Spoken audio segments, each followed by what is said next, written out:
Ada Pak Arya Santoso, Presiden Direktur dari CSA Institute ya, melalui video conference. Selamat pagi Pak Arya. Good morning, Prisa. Terima kasih untuk waktunya pada pagi hari ini. Morning Pak Ya, Arya.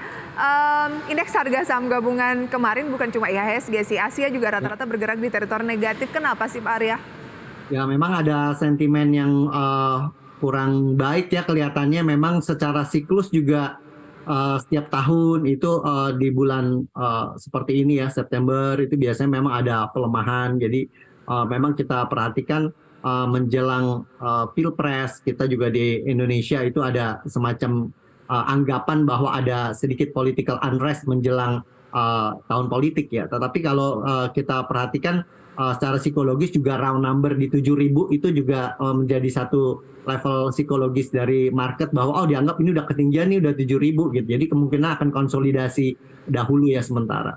Oke, yang menarik nih Pak Arya, kalau nggak salah ya, di tengah pelemahan indeks harga saham gabungan kemarin kan melemahnya juga lumayan ya, Ya. sekitar 0,67%. Itu asing Mm, malah melakukan pembelian net foreign buy di mm, pasar reguler. Meskipun dalam seminggu, kemudian 3 bulan terakhir ini masih mencatatkan net ya. sell. Tetapi kayaknya ada aksi mencari barang murah di sana. Benar demikian ketika IHSG turun 0,67%? Ya, memang begitu ya strategi terbaik apalagi bagi mereka yang boleh dikatakan cukup besar ya untuk size portfolionya biasanya akan beli secara mencicil, secara bertahap pada saat ada pelemahan-pelemahan. Jadi ketika ada pelemahan yang cukup mendalam gitu ya relatif misalnya secara persentasenya agak besar, itu ada kesempatan untuk bisa mencicil beli saat ada pelemahan. Jadi kalau misalnya nih tetap indeks harga saham gabungan turun lagi, apalagi yang big caps ya gitu melemah, misalnya sampai kisaran di area-area support di 6.868 atau sampai 6.870 itu kesempatan kita bisa melakukan cicil beli saham-saham favorit kita. Oh, berarti jangka pendek Pak Arya melihat ada peluang IHSG ke 68. Ya, di kisaran 6870 ya, di kisaran itu ada area support yang cukup baik, di situ bisa kita lakukan strategi buy on weakness. Oke, apa yang akan menopang IHSG justru turun ke 68 dari posisi saat ini masih di 6936, mengingat harga minyak kan rekor nih, rekor dalam tahun Hmm. 2023 ya begitu ya. Saat ini udah di 91-an. Kemudian emas juga menjelang keputusan dari The Fed ini juga mengalami kenaikan. Dan beberapa saham juga secara individual juga kenaikannya cukup signifikan. Apa yang akan men-trigger IHSG ke 68? Ya biasanya dari portfolio rebalancing ya dari para pengelola dana itu biasanya bobot besarnya kalau kita perhatikan di top 10 dari market cap itu kebanyakan adalah dari perbankan ya. Jadi dari sektor keuangan karena rally yang udah boleh dikatakan cukup panjang relatif dalam year to date di tahun 2023, maka sangat mungkin ketika ada rebalancing portfolio bagi saham-saham perbankan yang sudah cukup tinggi, bobotnya itu agak dikurangi, kemudian pada saat mereka dijual ke market itu akan memberikan sedikit tekanan ya, sehingga ada kemungkinan pelemahan yang disebabkan oleh bobot dari sektor perbankan. Karena kalau kita perhatikan di top 10 itu ada cukup banyak yang bobotnya besar, misalnya di Bank BNI, kemudian ada juga Bank Mandiri, Bank BCA, BRI itu ada di salah top 10 dari bobot market cap. Oke, berbicara mengenai banking yang Anda katakan kalau misalnya rebalancing portofolio yang itu akan mendorong IHSG ke turun dulu begitu ya dari posisi saat ini. Hari ini kan ada RUPS dari BBNI. Kira-kira apa yang Mhm. bisa menjadi fokus nih Pak Arya dari BBNI? Ya, BBN ini kan ceritanya adalah cerita stock split ya. Jadi Betul. memang ini merupakan jadi salah satu bahan pertimbangan juga untuk para investor. Di situ bisa lebih liquid. Di satu sisi kalau lebih liquid itu kesempatan untuk bisa misalnya kalau mau jual sebagian. Kalau tadi cuma punya satu lot nggak bisa jual, dia harus tahan. Tapi kalau sudah lebih liquid banding dua, misalnya bisa aja dia jual dulu setengahnya gitu dari kepemilikannya. Jadi di satu sisi bisa merupakan suatu keuntungan untuk para investor ya, lebih liquid. Bagi mereka yang mau beli bisa beli dengan harga seolah-olah secara absolutnya lebih murah gitu. Padahal sih sebenarnya enggak. Misal kalau sekarang di 9 ribuan berarti nanti bisa beli dengan harga di 4.500-an gitu. Misal atau lebih murah dari itu. Ya, jadi ini kesempatan baik tapi kinerja perusahaan masih cukup bagus. Jadi nanti pada saat ada pelemahan misal sampai 9.200 atau di bawahnya itu malah kesempatan bisa kita lakukan strategi cicil beli. Berarti jangan masuk dulu saat ini di 9350. Ya, sebenarnya sih kalau dikatakan untuk entry timing ya itu silakan sesuai dengan risk profile masing-masing. Kalau yang holding periodnya jangka panjang di kondisi sekarang juga boleh ya. Tapi kalau mereka yang mau dapat harga yang lebih bagus ya kelihatannya boleh sabar menunggu ya pada saat pelemahan di kisaran 9.200 itu kesempatan yang lebih baik. 9.200, jadi nggak perlu nunggu bagi yang belum punya, tunggu di stock split gitu, posisi setelah stock split. Sebenarnya sih nggak harus nunggu stock split sih. Sebenarnya sama aja. Kalau misalnya kita beli satu lot sekarang, nanti kan jadi menjadi dua lot gitu. Tapi sebenarnya sih sama aja timing stock split atau sebelum stock split. Kalau bagi yang dananya ada, itu nggak usah nunggu sih. Tapi kecuali yang, oh saya cuma punya 4.000 di kisaran 4.500 baru bisa beli atau di kisaran 5.000 ya itu nanti tunggu split nanti Anda bisa beli dengan uang yang lebih sedikit. Peluangnya seperti apa sih kita berbicara harga saat ini yang belum stock split 9350 kira-kira ada resisten terdekat dari CSA di posisi berapa? Ya, kalau untuk resisten itu di kisaran 9.600, 9.700 itu menguji kembali untuk harga tertinggi di bulan September ini. Ya, tetapi kalau kita perhatikan memang relatif harga sekarang masih cukup murah ya. Jadi kita bisa perhatikan bahwa kembali menguji ke level 9.950 atau bahkan ke 10.000 round number kalau sebelum stock split ya. Tapi nanti kita bisa perhatikan bahwa harga cukup baik, nggak mahal gitu. Berarti buy atau buy on weakness, Pak Arya? Bisa buy on weakness. Buy on weakness ya? Ya, kemungkinan ada sedikit pelemahan. Baik, direkomendasikan BBNI. Satu lagi yang cukup menarik menanggapi perdagangan di penutupan hari kemarin jelang pembukaan pada pagi hari ini, Pak Arya, AMMN, Aman Mineral, ini kan sebenarnya turun nih 8% karena sejak IPO juga kenaikannya sudah cukup signifikan sampai saat ini. Tapi asing melakukan pembelian net foreign buy-nya kemarin di tengah IHSG yang turun dan Aman Mineralnya yang turun 8%, 278,7 miliar rupiah, posisi teratas net foreign buy. Apa tanggapan Anda untuk Aman Mineral? Ya, sepertinya ini lebih ke view jangka panjang ya. Memang dari Indonesia itu di sini salah satunya dari sisi market cap, kemudian kita lihat dari penjualan yang memang sampai puluhan triliun gitu ya, operating profitnya juga di 24 triliun. Kelihatannya dari sisi size itu menarik ya bagi asing ya. Walaupun demikian memang kita lihat nggak terlalu murah juga. Jadi nanti pada saat terjadi pelemahan, kalau yang mau buy on weakness untuk hold jangka panjang itu nanti bisa dilakukan cicil beli ketika terjadi pelemahan lanjutan ya. Tapi karena holding periodnya nggak sama nih. Kalau misalnya ada yang misalnya cuma mau 5 hari sampai 10 hari gitu ya holding periodnya itu tentu beda dengan mereka yang mau hold 5 tahun misalnya atau lebih dari 5 tahun. Nah biasanya long term view para pengelola dana dari luar, dari asing itu biasanya siap untuk bertahan cukup lama bahkan sampai di atas 5 tahun. Jadi kelihatannya pelemahan-pelemahan ini menarik untuk dilakukan buy on weakness bagi para investor asing. Buy on weakness bagi para investor asing tapi time frame-nya lebih panjang. Kalau Ya, relatif untuk panjang. trading ya tidak direkomendasikan saat ini karena harganya atau valuasinya juga sudah cukup tinggi dengan kenaikan 42% dalam 1 bulan terakhir ya. Ya, jadi cukup mahal ya. Tapi kalau kita lihat nanti momentumnya kemungkinan itu bisa ada area supportnya tuh di kisaran 4.970. Nanti mulai diperhatikan ya. Kalau misalnya ada optimisme lagi di situ, Anda bisa manfaatkan untuk swing trading. Oke, swing trading ke 49, beli lagi. Kemudian target terdekat ke level berapa? Ya, untuk level terdekat di kisaran 5.400 untuk profit takingnya. 5.400, baik. Di tengah kenaikan harga minyak mentah, kemudian emas juga yang cenderung agak naik begitu ya karena dolarnya turun menjelang keputusan dari FOMC meeting atau pertemuan dari Bank Sentral Amerika Serikat yang akan diikuti oleh rangkaian bank sentral lainnya.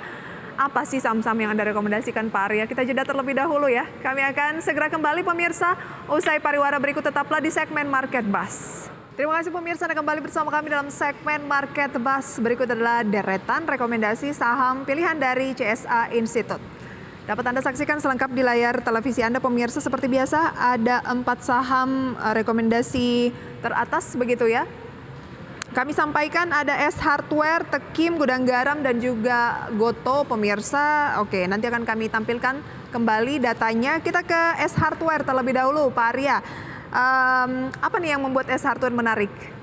Ya, memang yang menarik itu adalah kita memperhatikan pertumbuhan dari revenue-nya dan juga kita melihat bahwa fokus dari orang-orang pada saat ini masyarakat ya lebih ke consumer di mana mereka lebih memperhatikan apa yang mereka butuhkan di rumah tangga ya. Di sini konsumsinya tidak cenderung keluar tapi ke dalam gitu. Mereka akan perhatikan misalnya itu perlengkapan yang mereka butuhkan ataupun renovasi ya daripada keluar, karena investasi yang secara jangka menengah itu atau panjang mereka bisa beli barang-barang consumer yang durable gitu. Jadi di sini menarik ya di area-area support 760, resisten di 935 ini bisa dimanfaatkan untuk perdagangan jangka pendek.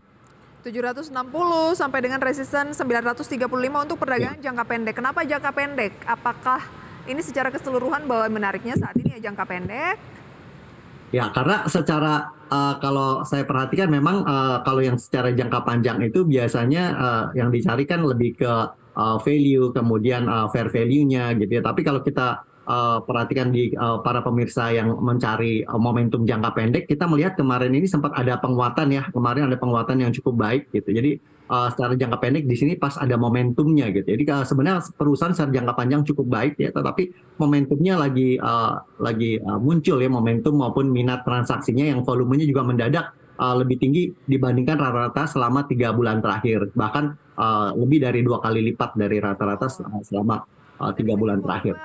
Kecenderungannya lebih tinggi dibandingkan dengan 3 bulan terakhir ya Pak Arya ya? Ya, jadi volume transaksinya meningkat, kemudian harganya juga meningkat, ada momentum yang cukup bagus, kemudian dari harga tertinggi selama bulan September itu juga sudah terlampaui gitu. Jadi ini ada momentum yang cukup bagus secara jangka pendek. Ada momentum yang cukup bagus dengan target resisten 935 buy on weakness di 760 gitu ya untuk S Hardware. Kalau Tekim? Ya, Tekim juga ini masih menarik ya, konsumsinya juga masih cukup baik, meningkat dari tahun ke tahun gitu, revenue-nya, kemudian secara valuasi cukup murah ya. Jadi di sini kita juga menjadi salah satu pilihan yang baik untuk bisa menjadi saham yang ditradingkan saat jangka pendek maupun bisa hold jangka menengah panjang juga. Dan trennya cukup bagus, sekarang lagi tren naik ya. Jadi pada saat misalnya ada pelemahan ini bisa menjadi pilihan di kisaran 8.700 bisa dilakukan pembelian ya atau bahkan cicil beli. Nah kemudian nanti resisten di psikologisnya number itu di 10.000 ya, tapi kita lihat ini pada saat penguatan nanti diperhatikan di kisaran 10.000 kemungkinan ada minat jual yang juga akan berkembang ya di sini. Oke, Pak Arya, Tekim ini kan sudah menguat 54,2% selama 3 bulan terakhir dan dalam 1 bulan aja udah kenaikannya 20,72%, termasuk saham yang gainnya cukup signifikan gitu ya. Tapi level tertinggi yang menjadi tahanan kuatnya selama tahun ini itu adalah di 9.200. Apa tidak sebaiknya kita buy if break 92? Boleh juga ya, tapi kalau kita perhatikan memang kalau dilihat secara valuation sekarang relatif cukup murah ya, jadi biasanya suka jadi pertanyaan juga tuh dari teman-teman kalau kita bilang buy on breakout ya, kemudian nanti kenapa nggak beli sekarang aja, kan sekarang lebih murah harganya gitu. Tapi kalau secara valuationnya memang masih jauh di atas itu, jadi saya bisa katakan bahwa di area sekarang kalau ada pelemahan bisa cicil beli supaya mendapat harga yang lebih murah ya. Baik, kalau di area sekarang ada pelemahan bisa melakukan pembelian untuk mendapatkan harga yang lebih murah. Ya. Kemarin ini saya nggak sangsi dia akan turun soalnya Pak Arya. Kemarin harganya juga menguat nih. Berapa persen? 4% lebih. Kalau misalnya masih berlanjut hari ini, apakah kita masuk saja? Ya nggak apa-apa ya, karena boleh dikatakan kan relatif cukup murah ya, valuasinya jauh di atas itu. Kalau mereka yang agresif mau langsung masuk boleh gitu ya, tapi kalau mereka yang kelihatannya mau menunggu untuk pada saat pelemahan itu juga strategi yang cukup bagus. Jadi disesuaikan dengan karakter investor. Kadang-kadang seperti sekarang waktu opening di sini kan udah naik ke 9225. Ada juga yang nggak berani kan gitu, nggak berani, mungkin nanti nunggu siang setelah lewat jam 10 pada saat market agresifnya agak mereda, pada saat penurunan bisa lakukan cicil beli juga boleh ya. Jadi masing-masing karakter kan berbeda ya. Tapi kalau bagi yang agresif silakan aja sih, karena valuasinya masih di atas itu. Baik, kita ke sektor lainnya, gudang garam. Ya. Untuk gudang garam kita perhatikan ini consumer yang juga revenue-nya masih cukup bagus ya. Kita melihat bahwa bisnis masih baik gitu, dan sales-nya masih di angka triliun ya. Jadi ini merupakan suatu perusahaan yang cukup kuat, dan karena konsumsinya masih cukup baik, kita bisa rekomendasikan bahwa di dekat-dekat area support di 23.800 itu bisa dilakukan pembelian, kemudian di resisten jangka pendek di 25.500 ya, bahkan untuk target jangka panjangnya itu di 30.000. Jadi di sini akan ada upside yang cukup menarik untuk gudang garam. Ada upside yang cukup menarik. Kemarin turun 1,02%. Kemudian kalau berbicara mengenai Satu bulanan ini turunnya 3,59%, tapi kalau berbicara satu minggu naik tipis 0,1%. Ya. Semenarik itukah gudang garam, Pak?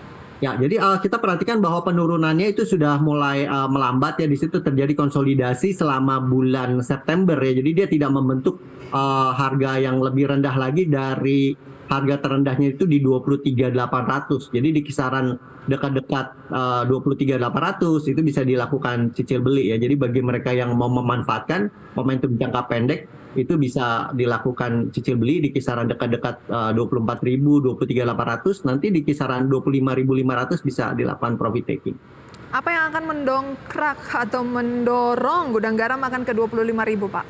Ya, kita melihat bahwa secara book value masih di kisaran 30.000, mendekati 30.000 ya, 29.000 sekian gitu. Dan kita juga memperhatikan bahwa secara penjualan itu akan cukup stabil, tidak mendadak misalnya tiba-tiba konsumennya berhenti merokok semua gitu ya. Jadi boleh dikatakan relatif penjualannya masih akan tetap di angka yang sama dibandingkan dengan di kuartal 1, 2 ya, sehingga di kuartal 3 dan 4 masih cukup stabil permintaannya, dan net profitnya juga masih cukup bagus ya, di kisar lebih tinggi dari 3 triliun. Jadi boleh dikatakan sustainability bisnisnya masih cukup bagus. Oke, tapi jangka pendek ya Pak Arya, tidak untuk jangka menengah misalnya menjelang tahun pemilu 2024 kan biasanya konsumsi rokok juga mungkin akan mengalami peningkatan, labanya mungkin juga akan terkerek. Nah, oleh karena itu kita ada momentum jangka pendek yang cukup bagus ya karena sentimen itu. Tetapi untuk jangka menengah panjang nanti kita uji lagi apakah memang betul di kuartal 3 dan 4 itu konsumsinya ada peningkatan yang cukup bagus ya. Tapi dengan sentimen itu kita bisa manfaatkan secara jangka pendek. Oke, satu lagi ya, Goto. Kalau kita mencermati perdagangan kemarin, ini sebenarnya Gotonya turun kayaknya ya, tetapi banyak kan asing juga melakukan pembelian meskipun tidak sebesar Aman Mineral pembeliannya. Ya, Goto memang salah satu emiten yang cukup besar ya dimiliki oleh investor asing juga. Jadi mereka melihat dari market cap, kemudian prospek jangka panjang. Kalau kita melihat di kondisi sekarang, memang perusahaan masih belum positif earningnya ya, sehingga menjadi suatu kegalauan juga bagi para investor. Apakah memang perusahaan ini akan berhasil bisa survive secara jangka panjang atau bahkan nanti perlu dilakukan pembakaran anggaran lagi untuk bisa survive ya. Tapi kalau kita perhatikan dari pergerakan sekarang di bulan Agustus dan September itu titik terendahnya ada di harga 83 ya. Kemudian ada penguatan lanjutan sampai di kisaran harga 99. Maka oleh karena itu rentang saat ini di kisaran 86 sampai 99 itu bisa dilakukan perdagangan jangka pendek dengan persentase yang cukup menarik karena berarti kalau di harga rentang ini lebih dari 10% ya. Jadi lebih dari 10% rentang yang bisa dimanfaatkan. Walaupun kelihatannya kecil secara nominal, tapi rentang 10% itu setara dengan deposito 2 tahun ya. Jadi cukup menarik untuk yang memperdagangkan jangka pendek. Oke, karena Goto juga cenderung volatile begitu ya. Cut loss di posisi berapa? Ya, kalau selama masih di atas 83 kita masih bisa hold ya, tapi kalau turun di bawah 83 itu saya rasa boleh switch dulu balik ke cash lagi anggarannya. Baik, boleh sekali lagi jangka waktunya berapa lama, Pak? Jangka waktunya kita bisa manfaatkan sekitar 1 sampai 2 bulan. 1 sampai 2 bulan ya untuk Goto. Itu dia. Saham rekomendasi kali ini pemirsa ada S Hardware, support 760, resisten 935, Tekim support 8.700, resisten 10.000, Gudang Garam, support 23.800, resisten 25.500, dan Goto pemirsa support 86, resisten di posisi 99, semuanya direkomendasikan buy. Dan pemirsa, pembukaan perdagangan pada pagi hari ini sudah berlangsung di mana indeks harga saham gabungan pada pagi hari ini bergerak pemirsa di teritori positif dibandingkan kemarin yang ditutup di teritori negatif. Dan update selengkapnya kami hadirkan usai jeda pariwara berikut. Pemirsa tetaplah bersama kami di segmen Market Buzz. Terima kasih pemirsa Anda kembali bersama kami dan kita masih di segmen Market Buzz. Kami sampaikan kembali update pembukaan perdagangan pada pagi hari ini. Indeks harga saham gabungan naik tipis 0,03% atau 1 poin pemirsa, 6.948 atau selengkapnya bisa Anda saksikan di data RTI. Dan penguatan ini pemirsa kita lihat apakah diiringi oleh nilai tukar rupiah. Nilai tukar rupiah terhadap dolar Amerika Serikat justru melemah 0,07% di 15.378 dibandingkan dengan perdagangan kemarin di tengah IHSG kemarin masih di 15.360-an. Dan pemirsa, berikut adalah deretan saham-saham yang menjadi top gainers dan juga top losers beberapa menit yang lalu. Di antaranya pemirsa ada TGUK yang menguat sekitar 25%. Kemudian ada Kota Satu Properti atau Satu menguat sekitar 19%. Suli juga mengalami penguatan 13%. Kemudian Humpus Intermoda juga mengalami penguatan pemirsa. Chip, Soci, Arko, PTPP. Top losersnya adalah MNC Digital Entertainment yang turun 14%. Petrindo Jaya Kreasi turun 5%.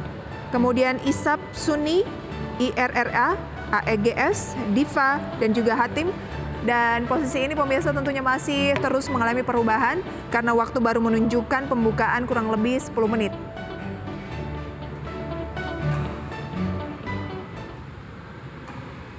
Pak Arya, pekan ini kan ada pertemuan dari Bank Sentral Amerika Serikat meskipun sudah diproyeksi akan tetap menahan suku bunga begitu ya seperti sebelumnya tidak berubah. Nah, langkah ini nantinya akan diikuti oleh perbankan-perbankan lain yang menjadi sorotan juga adalah di akhir pekan yaitu Bank of Japan atau Bank Sentral Jepang. Apa langkah antisipasi yang sebaiknya dilakukan oleh para investor?